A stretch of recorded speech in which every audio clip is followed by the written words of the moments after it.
తూర్పుగోదావరి జిల్లా మండపేటలో ఎమ్మెల్సీ తోట త్రిమూర్తులు ఆధ్వర్యంలో వెన్నుపోటుకు 2 ఏళ్లు కార్యక్రమం నిర్వహించారు. ఈ కార్యక్రమంలో భాగంగా నిర్వహించిన నిరసన ర్యాలీని తోట త్రిమూర్తులు ప్రారంభించారు. అనంతరం వైసీపీ శ్రేణులతో కలిసి ర్యాలీలో పాల్గొన్నారు.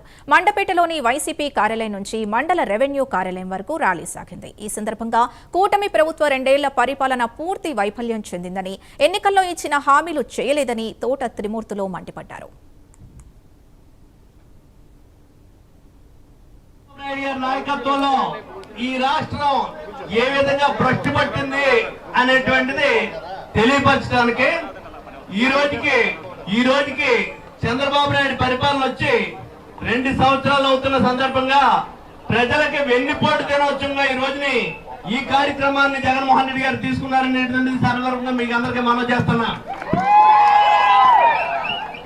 మనందరికీ తెలుసు, ఆ రోజు ఎన్నికల్లో 2019 నుంచి 24 వరకు జగన్మోహన్ రెడ్డి గారు అధికారంలో ఉండగా పేదవాడికి సంక్షేమం గురించి కానీ ఈ రాష్ట్రంలో అభివృద్ధి గురించి కానీ ఏం జరిగింది అనేటువంటిది ప్రజలందరూ చూశారు.